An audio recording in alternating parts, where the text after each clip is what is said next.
Good evening. Thanks for joining us tonight. Hi, everybody, also virtually. Welcome to this second of 4 town halls in our discernment series here at Countryside. Tonight's topic is the history of the United Church of Christ. I'm Leah Georges, and I'm very pleased you're able to join us this evening, or if you weren't able to join us virtually or in person, I'm grateful that you're able to watch this recording at your convenience. Just as a reminder, there are 2 more town hall discernment opportunities. Next Monday evening, the 6th, our town hall topic is the Phoenix Affirmations. The following Monday, December 13th, we'll learn and talk a little bit about the history of Countryside Community Church. I know many of us have had the opportunity to live that history, and I'm, for one, I'm very grateful and looking forward to hearing stories of those that have been here for some time. I am now grateful to introduce Dan Loven-Crum, who will walk us through tonight's town hall, a history of the United Church of Christ. Dan.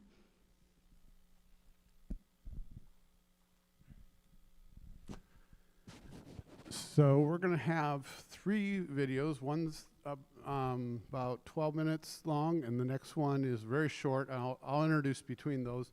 So the first one was made in 2011, so 10 years ago. And it was in honor of the 50th anniversary of the United Church of Christ.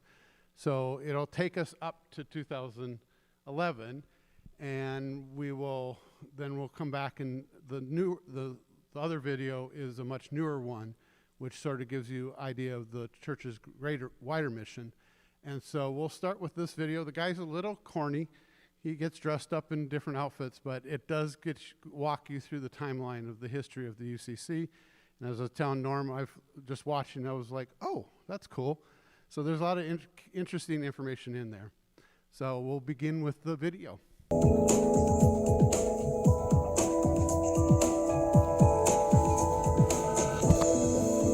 yeah, sure. I'll pick it up after I get the girls at soccer. You already ordered it on eBay? Great, then I'll just... Oops. I gotta go. Hi.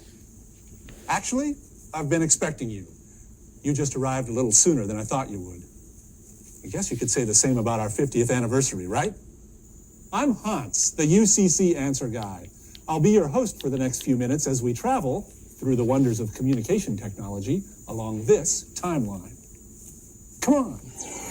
It doesn't seem possible. 50 years, 1.3 million members, some 5,600 congregations, 300 health and human service institutions, 32 colleges and universities, 7 seminaries of the church, and 8 more that are closely related, a national staff of 200, associations, conferences, and a general synod of about 800 delegates that meets every 2 years.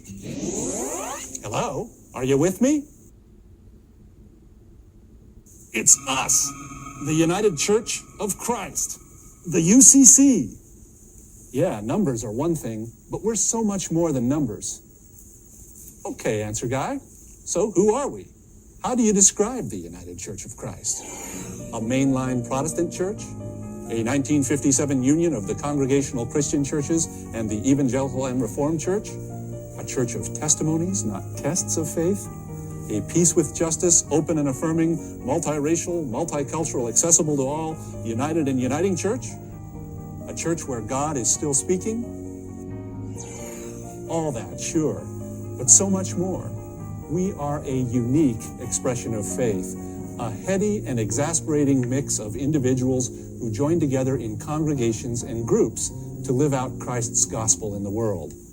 But how did we get here? And what's in our future? 1957, we organize ourselves as a union between the Congregational Christian churches and the Evangelical and Reformed Church. We parade in the shadow of Cleveland's Terminal Tower, a new denomination, though we boast some of the nation's oldest churches, including West Parish UCC of Barnstable, Massachusetts, founded in 1616, 4 years before the Pilgrims came to America.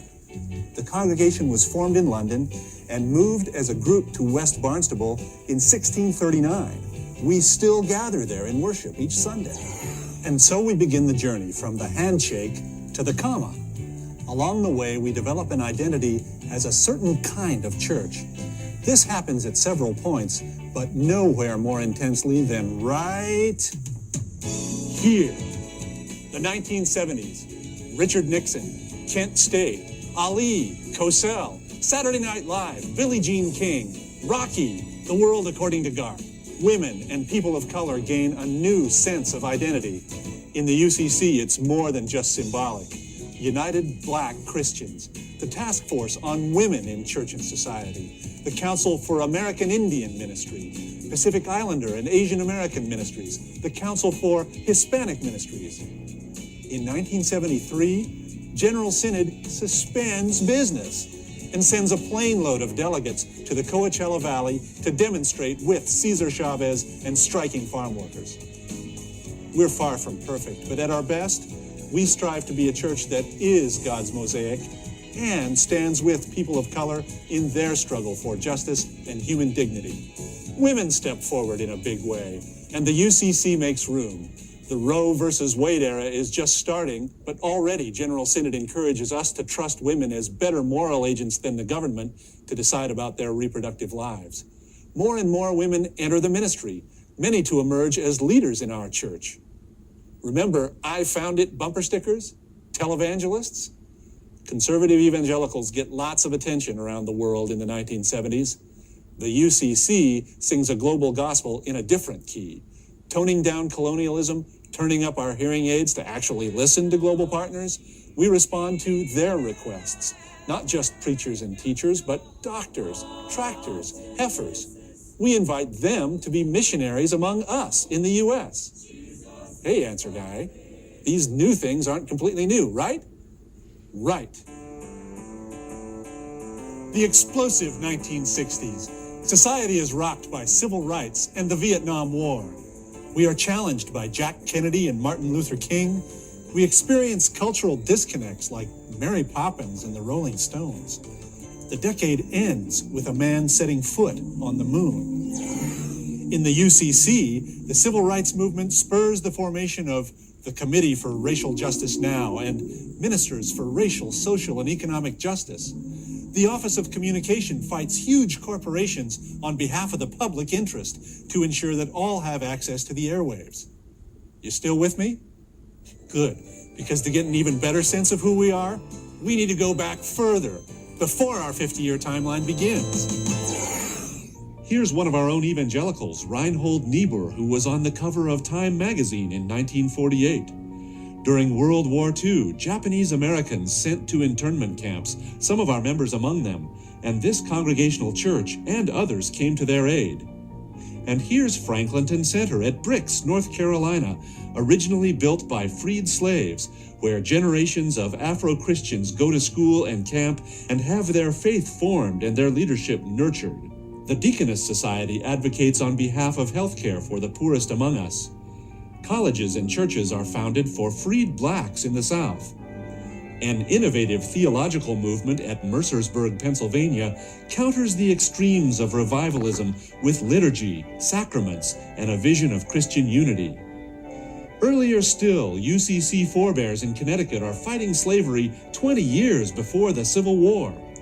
When African captives from the schooner Amistad walk into their lives in chains, our ancestors befriend and defend them, all the way to the Supreme Court. We break ground in women's leadership, too, with the first ordination of a woman in North America, Antoinette Brown, in 1853. Old Zion Reformed Church in Allentown, Pennsylvania, hides the Liberty Bell under its floorboards during the American Revolution.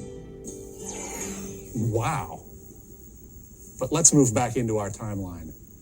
Fast forward, please. The problem with picking any one spot or looking through any one lens is that you miss cool stuff, like the disabilities ministries or the 1985 General Synod that urges our churches to become accessible to all. Hey, there's Harold Wilkie on Capitol Hill at the signing of the Americans with Disabilities Act. There was our 80s activism, the sanctuary movement, Lenten witness arrests at the Capitol, the toxic wastes and race report, pressure against South African apartheid, and our partnership with the Christian Church Disciples of Christ. There's Archbishop Desmond Tutu at our first Joint Synod Assembly. Our 1993 apology to the Hawaiian people for our complicity in the U.S. government's overthrow of Hawaii, the uniting of our global ministries with the disciples, and our shared ordained ministries with the Formula of Agreement partners, the Reformed Church in America, the Presbyterian Church USA, and the Evangelical Lutheran Church in America. There is Sweet Honey in the Rock at another Joint Synod Assembly, and those 12-foot tall puppets. Then there's our Cornerstone Fund and our publishing work. Creative learning programs. Did you know that the Pilgrim Press is the oldest continuous publisher in North America? Don't forget our Synod's opposition to wars and weapons and invasions, our years and years of relief and recovery work, and our countless and diverse expressions of worship. Remember the UCC hymnal, Book of Worship, and its reflection of gifts from the ecumenical movement? The New Century hymnal and its sensitivity to inclusive language and multicultural hymns.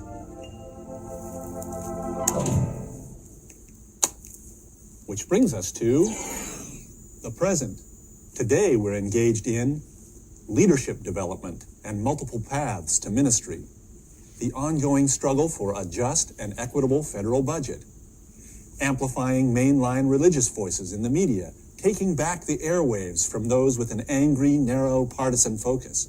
We're investing in congregational vitality and I.UCC, new programs that use technology as tools of evangelism and church growth.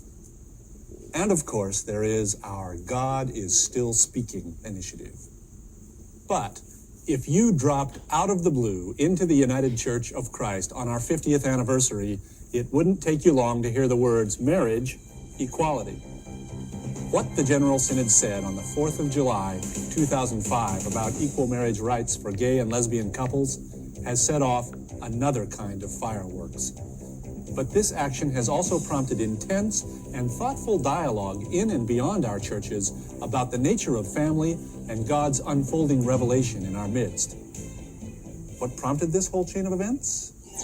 You can trace it right back to the 1970s, when the UCC's Golden Gate Association tapped Bill Johnson as the first openly gay person ordained to Christian ministry by any church anywhere in the world in modern times, a time in our churches when parents began asking about churches' welcome for gay and lesbian children, about their faith, and about what their relationships mean to us. Which says 3 things about who we are and what we've been doing for these 50 years. First, General Synod has often not been the initiator of those controversial positions on behalf of justice and human rights that seem to characterize our uniqueness in the eyes of the world. Such initiatives have bubbled up in our churches and associations and conferences. It is our people in the UCC who are committed to Christ's gospel of justice for the poor and welcome for the stranger. Our people in the UCC who challenge the church to remember its birthright and act boldly in the name of the one we serve. Our people in the UCC who speak truth to power, innovation to rigidity, reconciliation to the forces of division and distrust. Second, we don't expect to agree with each other on everything. Listen to the debates at General Synod. Read the letters to the editor from United Church Herald to AD Magazine to United Church News, or how the issue of slavery once tore America's churches apart, or the opposition to Antoinette Brown's ordination. We have always disagreed with one another. Now is no different. Third, what we do when we disagree is perhaps the hardest test we face. It's the test of our motto, that they may all be one. So, Answer Guy, could this be what we're famous for in the next 50 years? It just may be. A church that not only increasingly looks like the Pentecost church, but actively embraces both the blessings and challenges of being different and yet one in Christ. A church that lives out God's justice for everyone and gives the world an example of what the Bible calls a more excellent way. You see, I happen to be turning 50 along with the UCC. I don't know if I'll be around for the centennial celebration, but I love this crazy timeline. I love this church. The next 50 years, who knows what the still-speaking God will have in store for us. As for me, I will await with wonder all that is yet to be, and continuously say thanks for all that has come before. Blessings.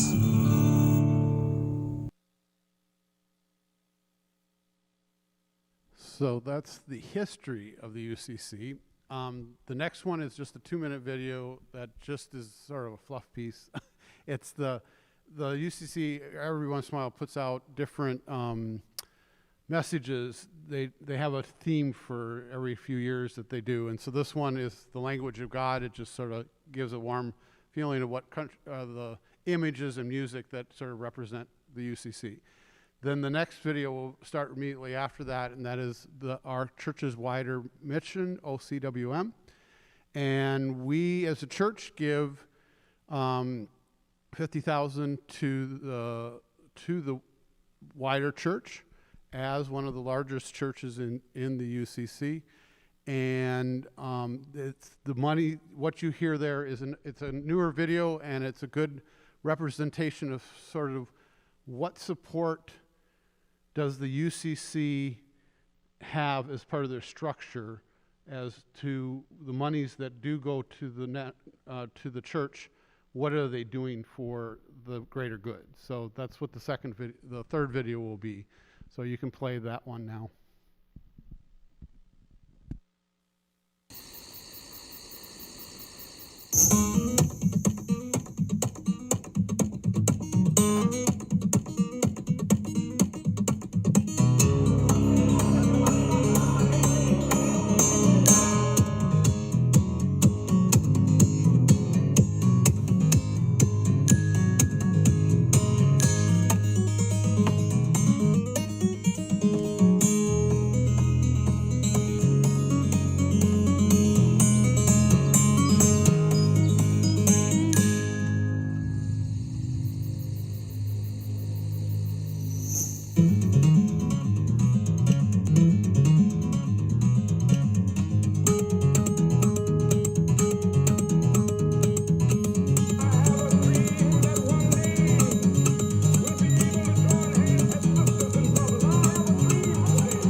We'd like to take a few minutes to talk to you about our church's wider mission, OCWM, and how your dollars help support an array of ministries across the life of this denomination.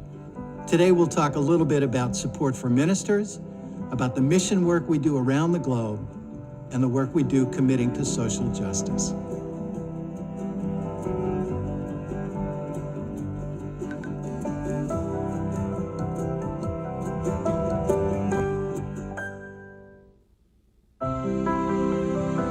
MESA stands for Ministerial Excellence, Support, and Authorization.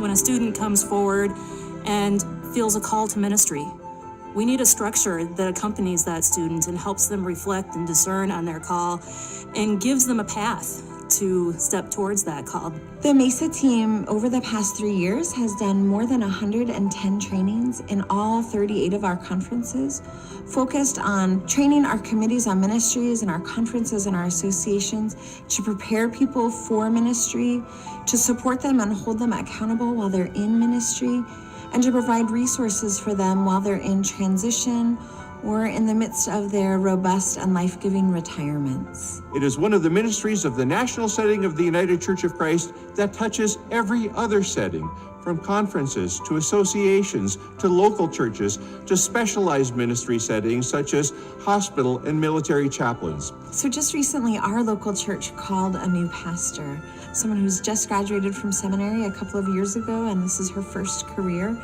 It was a joyous time in the life of our church, and it would not have been made possible without the work of the MESA team. And I know that the resources that MESA provides will continue to help support and strengthen her ministry among us. Very recently, I had a local pastor contact me, just diagnosed with cancer, a very rare form of cancer. When we step forward and we respond to that person, to that pastor in crisis, and provide pastoral support to her, that's our church's wider mission at work. We all know, though, that the church is in a season of extraordinary change, and with that, the nature of leadership has to change, be more responsive, and the church in general has to be more responsive to that changing culture. Through your OCWM dollars, the MESA team can support 55 endorsed military chaplains who are able to provide pastoral care and other services to LGBT members of the armed forces at a time when many other denominations are refusing to provide pastoral care for those individuals. So MESA is significantly providing leadership in a way that's timely and healthy and responsible and filled with a sense of the Spirit.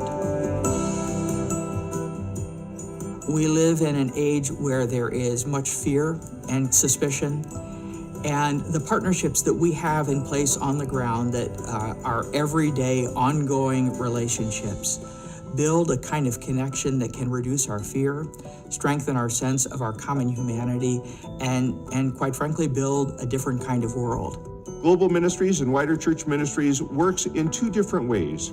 First, we work to meet the immediate needs of people who have been displaced or are refugees, and we also to work to advocate for justice, that they might live in peace, in security, and in wholeness in the future. What we're doing together in these various partnerships is providing a way to be a responsible, a healthy, a positive witness to the global community, that folks in the United States care, that we are compassionate, and that empowered by the gospel, we want to live that life with a kind of faithfulness that can be transformative.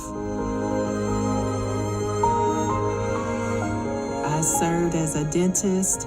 I also helped and served as a pharmacist. I did teaching, and also I just joined with the local churches in their missions for justice and peace. I work with a region-wide program for the Middle East on the relationship between religion and state in the Arab world.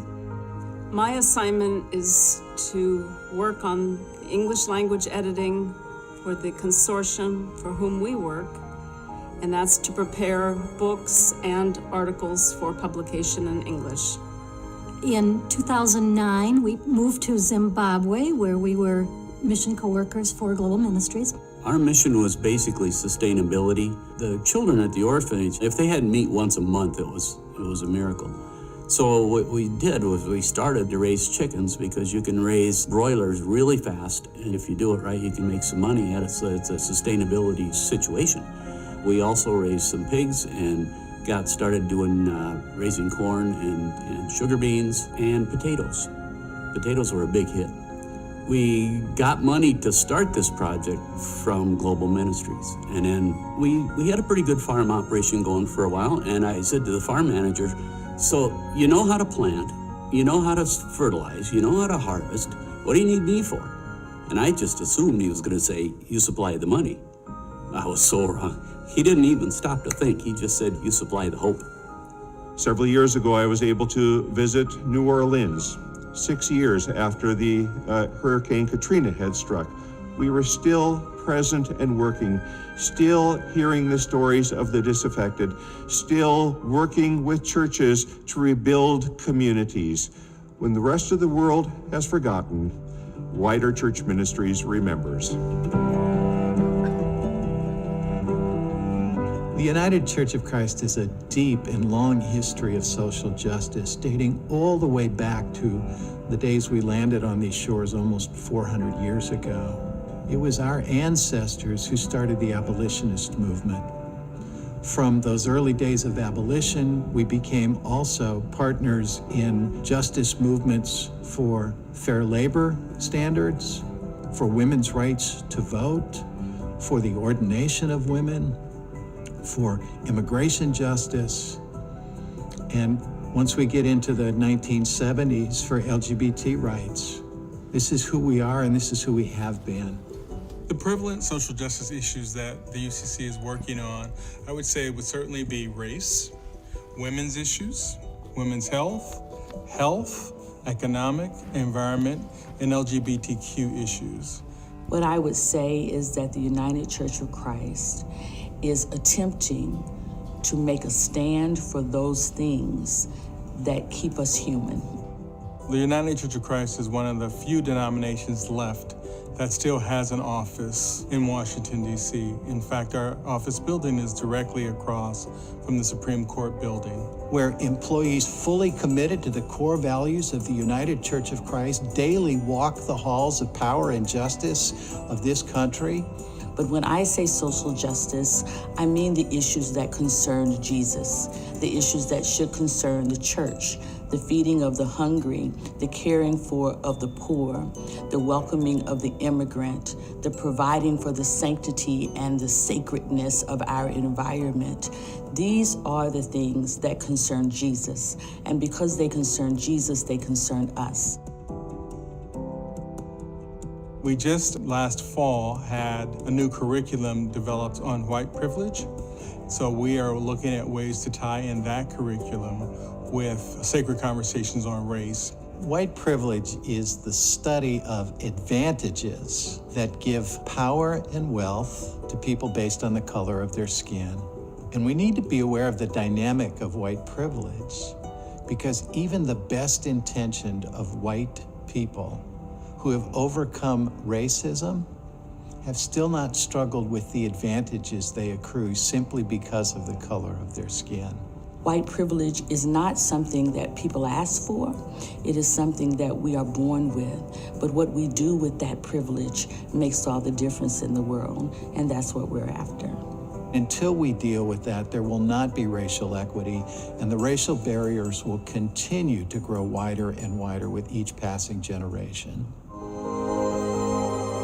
The beauty of our church's wider mission in the conference and in the national setting is that we can do so much more together than we could ever do alone. The assumption is that all churches are healthy, but we are reminded of Jesus' gospel in Luke that says that those who are healthy need no physician. So our OCWM dollars go to help those who are not so healthy. We have churches that are vital and flourishing. We have churches that are struggling very much just to survive. Our OCWM resources, it's the life-giving waters that nourishes our local congregations. The conference uses OCWM dollars for a number of things, but significantly for providing staff leadership to support local congregations in their ministries. And to provide pastoral care for the ministers and the local communities and local churches, as well as curriculum materials for social justice issues, for Christian education. All these are part of the great puzzle that's put together with the kind of support that OCWM provides. So it's about multiplying our ministry from the local setting to the conference setting and up to the national setting so that we can have a larger voice and make a bigger impact. I want to thank you for your contributions to our church's wider mission. The Holy Spirit envisions a future in which the United Church of Christ matters, and your OCWM dollars helps this denomination live out its missional commitment to love neighbor and to build a just world for all.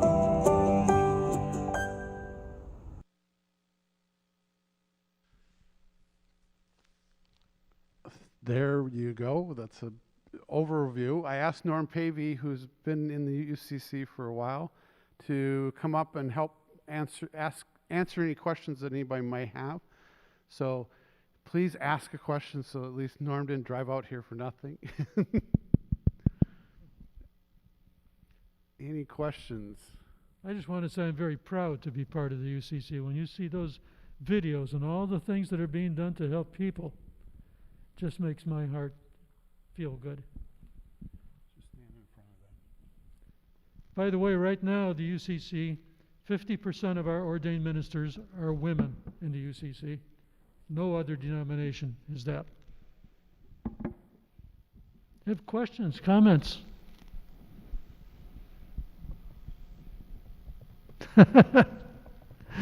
Nothing coming here, huh? I'll ask a question. Okay. Is can you just talk about how the UCC? You never hear them say the national church or the upper level church. You always hear national setting, conference setting, local setting. Can you talk a little bit about that? Well, we just try to distinguish the different parts of the church. So the national setting, you saw the minister, the president and general minister. He was on the video there, Dr. John Dorhauser. And their offices are in Cleveland, Ohio. And some of the other members of the national church, you saw them there. Then there's the conference, like we're part of the Nebraska conference. Some conferences are just follow state lines, like I grew up in Connecticut. There's a Connecticut conference, a Massachusetts conference, and so forth. But then other parts of the church, where there are fewer churches, the conferences encompass more than one state. So we have about 39 conferences now in the United Church of Christ. And then there's the local setting, the association. The association are the churches in a local area. It's the association that decides who gets ordained. We send representatives from our church to be members of association church and ministry committees. They examine people for ordination. Just because you graduate from seminary doesn't mean you get automatically ordained. There have been some people that I've been aware of who graduated from seminary, but after they were examined by the association decided they weren't appropriate, so they were not ordained. This only happens once in a while, but nevertheless, I'm just trying to tell you that we have a group of people who examine this and are very careful in what they do in terms of the Association Church and Ministry Committee. And every 3 years, every minister in the United Church of Christ has to get kind of re-examined. And that just happened to me recently. It also happened to Jim Keck at Lincoln. We happen to be in the same group. But I'm just saying there is oversight of ministers in the United Church of Christ, and the oversight is done by our fellow congregants. It's the local church and the association, which is just a group of local churches that decide important matters. On the other hand, we're not like other churches. When I was in Minnesota, I served 2 churches at the same time. One was Presbyterian, one was UCC. I remember going to my first Presbyterian meeting, and different delegates would stand up and say, our church needs a new furnace. We've raised the money for it. The congregation has voted to do it. But the presbytery had to say, yeah, okay, you can do it. And my mouth must have fallen open. You never see that happen in the UCC, because in the UCC, local churches have the final say over what we want to do, just like building this church that we're in, this beautiful church. It was us, the local church. We decided to do it, didn't we? We voted to do it. And we didn't have to run over to some bishop or conference minister or anybody else and say, please, can we do this? We did it. And I love that about our church, that we have that kind of freedom to do things that we think are important. Do you have questions or comments? Yeah. Wait a minute, let her come with a microphone. All right, thank you. Hey, Norm, question for you with regards to be in good standing of the UCC Church. Yeah. What is the process that any ordained minister has to go through, especially if they're not even a UCC? I'm sorry, you're going to have to move your mask down. I just can't understand you. Okay, so you have ministers that are in good standing with the UCC church. What is the process for any minister to be in good standing? They have to be in good standing with in the United Church of Christ as a minister. You have to come before the Church and Ministry Committee of the association, and they have to examine you. I mean, they'll say, "How do you feel? Do you want to be a minister? Why do you want to be a minister?"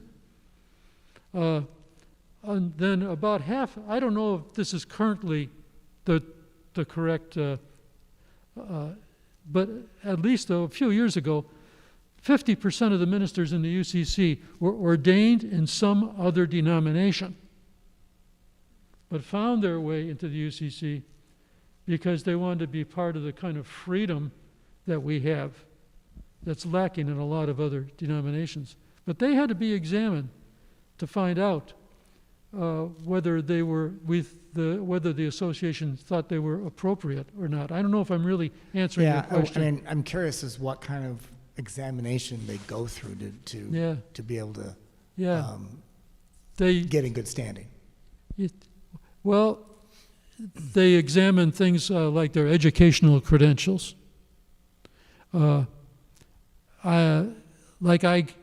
I was on a traditional track, so after college, then I went to seminary, and it took me 4 years of seminary because I took a year to be an intern in Federated Church in Columbus, Nebraska. I was a student minister. Then after that year, I went back to seminary to finish my senior year.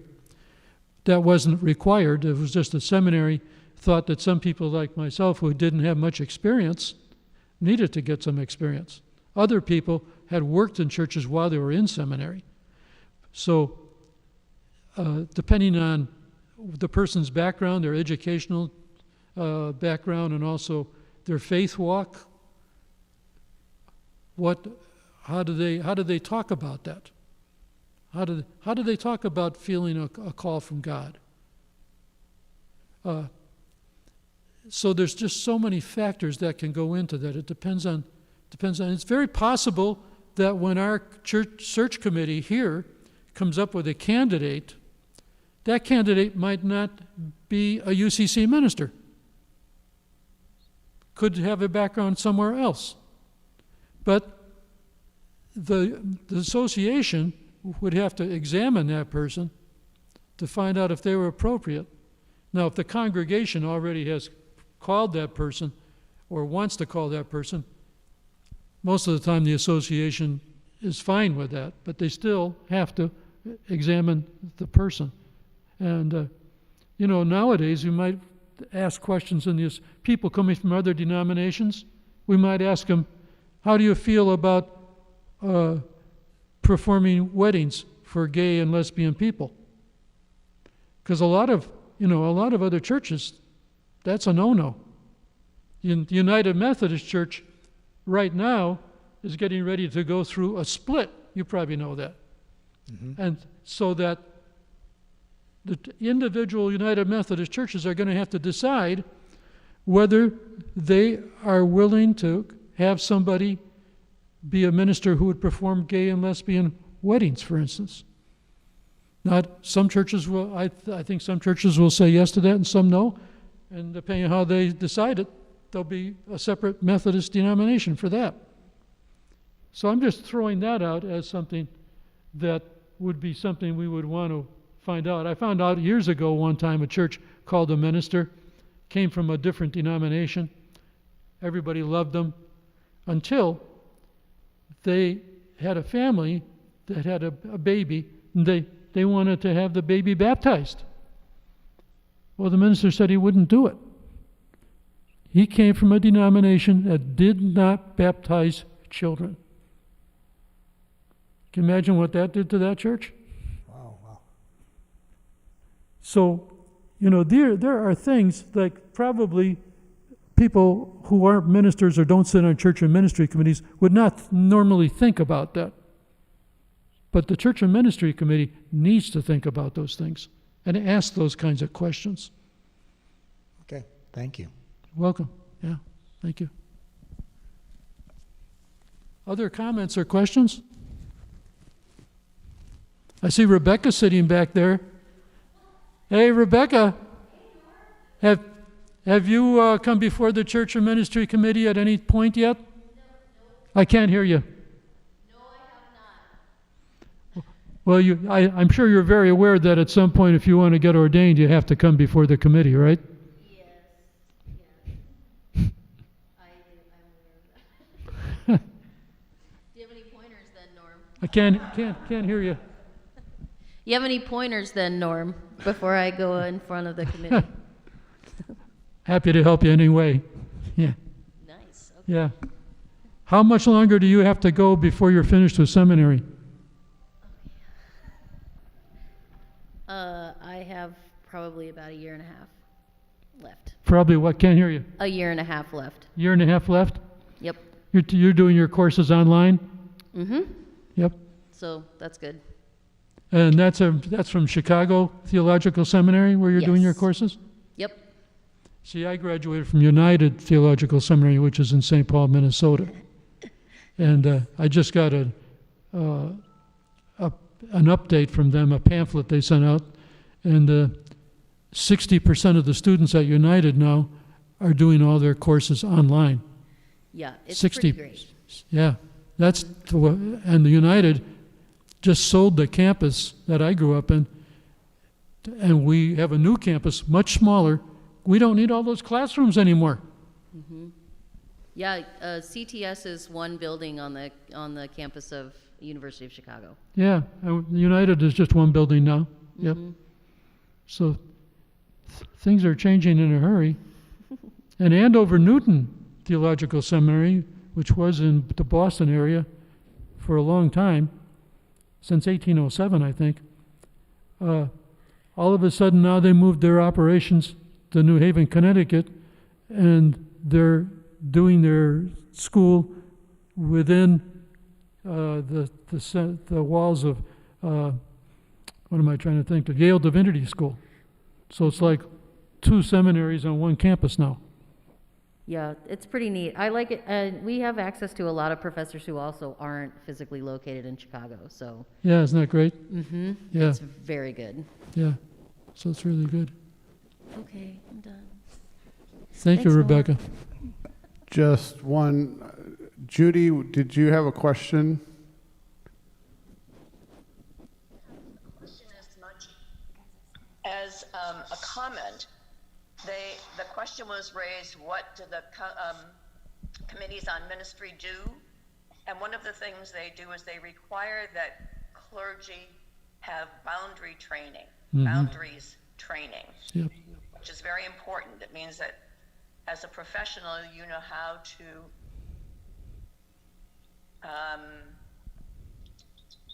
how close to get to people, what distances have to be maintained, how we respect other people's space, how we expect other people to allow our space, and how we let them know gently that there are some things that we aren't allowed to do. So that those are the kind of boundaries they look at, and there's a special training for that gets updated periodically. Yep. That we are required through our committees on ministry to take. Yep. Right now, it's every 3 years we have to do boundary training. So, other questions or comments? Yeah. Wait a minute. Wait for a mic.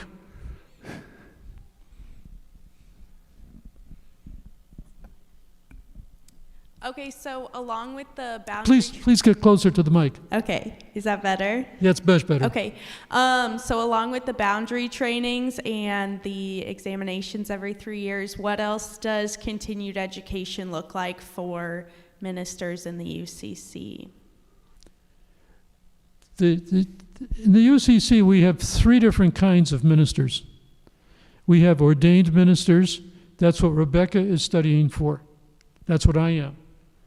But then we also have licensed ministers. These are people who haven't been to seminary, but feel a call to ministry and are ready to serve small congregations that couldn't afford to have an ordained minister, have licensed ministers, usually part-time people, who preach on Sundays and maybe do a couple of other things.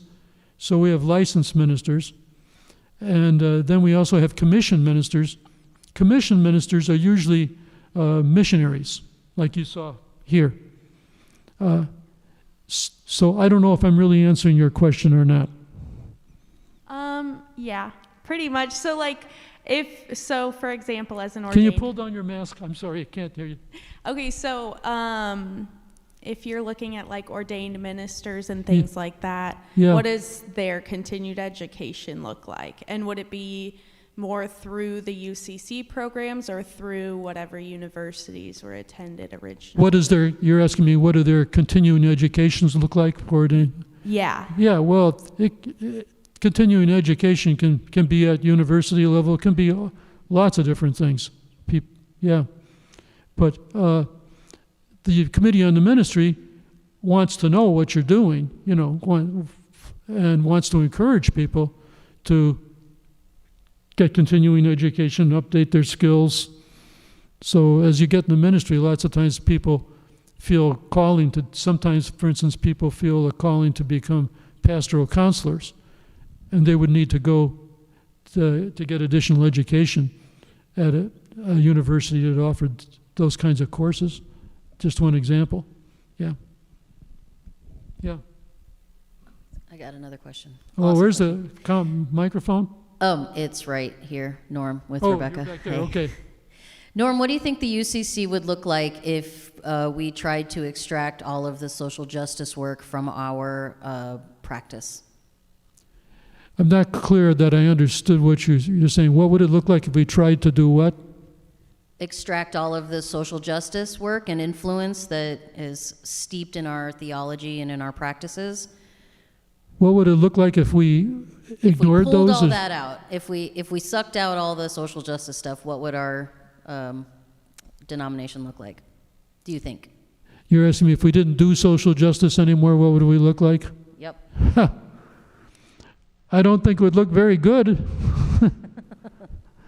I mean, it's just part of who we are, and I grew up in Connecticut, and in New Britain, Connecticut, which is next to Hartford, and there's another community near there named Farmington, Connecticut. It was the churches of Farmington that took in the Africans who were in that boat. I'm trying to remember and took care of them, and eventually raised a lot of money to send them back to their home country. That was after the Supreme Court decided in their favor. And you can go in one of those, in the fellowship hall of the Farmington Church. There's a huge picture of Cinque. He was the leader of the Africans and led their rebellion when they overthrew the slaves on that ship and took possession of it. Amistad. And then, as this one said, one of the videos said, way back in 1840, it was people in congregational churches who started to speak out against slavery. And I think that led a big part to the Civil War. I'm sorry we had the Civil War, but it was a real issue for a lot of people. In fact, in my home church in Connecticut in 1842, split up, and another part of the congregation left and founded another congregational churches right across the street, still there, because one group was against slavery and one group didn't want to have to deal with it, and they couldn't reconcile, so they split up. So when you came to town, you had to decide which church you're going to, the slavery church or the anti-slavery church. Hard to believe that now, but that's how it was. Yeah. Did you have a question or comment? Just a minute. Get the mic.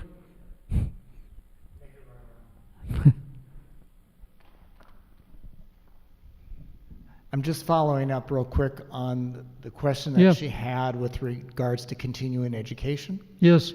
So a lot of professions, to be certified, every so often they have to have so many hours of continuing education. Is that the same thing for an ordained minister?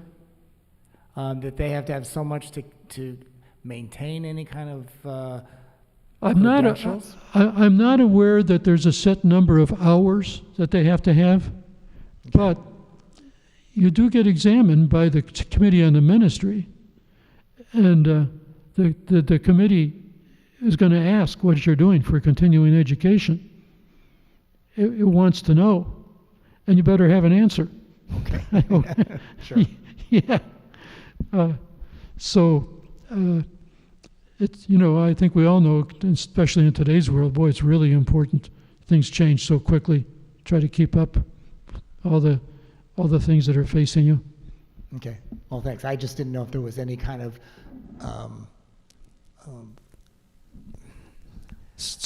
like my daughter's a teacher. Yeah. Well, she had to have that's a certain, she has to have a certain number of hours every so many years. Right. Yeah. Same. And that's why I was going, I have a daughter that's an architect, and she has to have so many hours to maintain her accreditation. So yeah. I was curious if the ministers had that same thing. Yeah. So there's not a set number of hours, but there's an expectation there. Expectation. Okay. Yeah. People are going to ask you about it. Yep. Thanks, Norm. You're welcome. I have one question online, and just to answer, that's the OCWM video talked about the conferences. And the conferences are responsible for putting those things in place. And I know that's our conference is always trying to revamp and reconnect with the ministers and have the plans for doing the, their continuation plans and have accountability and that type of thing. We had one question from Andrea. So how does this process connect to our church choosing a new permanent minister? We get applicants, make a decision, then they go through this training and questioning, asking, did this happen with our interim people? And the answer, yes, when both interims came into, one was from the Disciples of Christ and one was from the Methodist Church. They had to go before the church on ministry, or committee on ministry, and they had to go present in front of them to be able to get, one is dual standing and one is another type of standing. They have slightly different names because of which churches have what relationship with the United Church of Christ. Depends on what the name of that standing is. But both of them had to go before the Committee on Ministry and present and ask to be in standing with the United Church of Christ. Some ministers may eventually decide to get their ordination in the United Church of Christ, and I've been told that is, in this time and season, there's a lot of ministers that are actually looking to do that because of, as Norm said, the freedom that comes with the United Church of Christ, that people are moving their ordinations to the UCC. But there's, in the cases where they're dual standing, you have you can get a standing in both. An example the other way around is a Countryside member is Josh Sawyer, and he's ordained in the United Church of Christ, but he's the minister at Disciples of Christ First Christian on Dodge, opposite of So you can get dual standing both directions. So it just, that's the relationship that they have, and that was talked about in the first video about when they set up these relationships with other denominations to be able to share ministers. Also, you had Chris Alexander here, and she was Lutheran. ELCA. Yeah, so I'm sure she had to come before the committee at some point too, to have dual standing, both as a Lutheran and as a UCC. And I had my standing in Florida before I moved here, but after I moved here, someone said to me, well, Norm, are you 100% retired, or do you ever do anything as a minister? I said, well, I do a few things here and there, like funerals and things. They said, well, you need to move your standing to Nebraska. So I asked the people in Florida to send their records of me to the committee here. And then, because of the pandemic, I couldn't meet face-to-face, but we did meet on Zoom. And so I was examined even though I already had standing in one place, they had to examine me again here to satisfy themselves. And I think that's a very good thing. So just to respect everybody's time, there was one last question online. Do we choose potential minister first, and then they do the questioning? The congregations are the ones that do the decision, that they confer with the board, the church on ministry, and they could require that they find standing before they're brought in as the church. I mean, that could be a requirement. They could say that we encourage you to find standing. I mean, there's different ways to do it. So, but it's the church that makes the decision and works with the association to make that standing happen. So, also in one of those videos, there was a brief mention the fact that the UCC, trying to remember, the Reformed Church, the Presbyterian Church, one other, several years ago, our General Synod and their national bodies voted mutual recognition of ministers and members, which means that we have ministers from those denominations. If they want to come here, it's easier because we recognize their ordination. Where in other denominations, you need to have more of an examination. Thanks. Somebody online said, thanks to all involved. Tonight's presentation, very informative. Thanks, Norm, for helping with the Q&A. Thanks for everyone attending. Please share. We'll have it in the C10 this week, but please share that this information's out there. And the next one, we will be talking about what is the Phoenix Affirmations, and what does that relate to Countryside, just because a lot of people don't know where that the background to that is. And then the following week will be our history as Countryside. Thanks. Thank you. Thank you, Dan. Thank you.